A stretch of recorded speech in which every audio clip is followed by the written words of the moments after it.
MLC ఎన్నికల్లో 3 స్థానాల్లో విజయం సాధిస్తామన్నారు కేంద్ర మంత్రి బండి సంజయ్.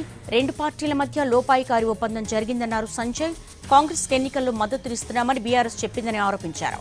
అందుకే Kaleshwaram, phone tapping, drugs formula, ఈ కార్ రేసుల్లో బీఆర్ఎస్ నేతలను జైలుకు వెళ్లకుండా ఒప్పందం చేసుకున్నారని బండి సంజయ్ ఆరోపించారు. 2 పార్టీలు ఒకటే, కాంగ్రెస్ బీఆర్ఎస్ ఒకటే. వాస్తవానికి కాంగ్రెస్ పార్టీ పోటీ చేద్దామనుకోదు. ఇక్కడ ఇటీవల పోటీ చేయాలని చెప్పి, 3కి పోటీ చేయాలని చెప్పి కాంగ్రెస్ పార్టీ భావించింది. ఆ విధంగా ప్రణాళిక తయారు చేసుకున్నది. అదే స్థాయిలో 2 పార్టీలు కాంప్రమైజ్ అయినాయి. బీఆర్ఎస్ కాంగ్రెస్ 2 పార్టీలకు లోపాయికారు ఒప్పందం కుదిరింది.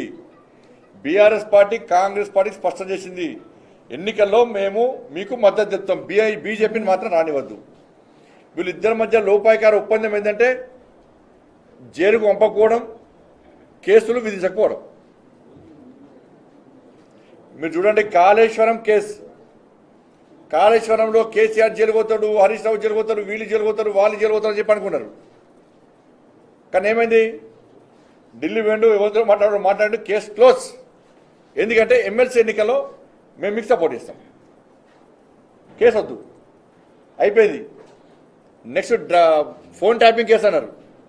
మొత్తం టీవీలలో బ్రేకింగే బ్రేకింగ్. ఇంకా 2 అరెస్ట్ చేస్తాము, 3 అరెస్ట్ చేస్తాము, జైలు ఉన్న వాళ్ళు స్టేట్మెంట్ ఇచ్చారు, కేసీఆర్ పేరు వచ్చిందల్లా, ఇవన్నీ చేశారు. కనీసం నోటీస్ చేయాలి. మళ్ళీ ఏమైంది, మళ్ళీ ఎమ్మెల్సీ ఎన్నికల్లో కాంప్రమైజ్, మేము పోటీ అయ్యాము. డ్రగ్స్ కేసు కాంప్రమైజ్ అయ్యారు. ఫామ్ హౌస్ కేసు అయితే రేపు అరెస్ట్ చేస్తామన్నారు. ఫామ్ హౌస్ కేసు కాంప్రమైజ్ అయ్యారు బీఆర్ఎస్ పార్టీ, కాంగ్రెస్ పార్టీ. ఈ ఫార్ములా రేస్ కార్ రేస్ది సుప్రీంకోర్టు ఇచ్చింది, విచారణ చేసుకోవచ్చు, అరెస్ట్ చేసుకోవచ్చు అని. హైకోర్టు ఇచ్చింది, విచారణ చేసుకోవచ్చు, హైకోర్టు అరెస్ట్ చేసుకోవచ్చు అని చెప్పి. మరి విచారణ ఎందుకు ఆగింది?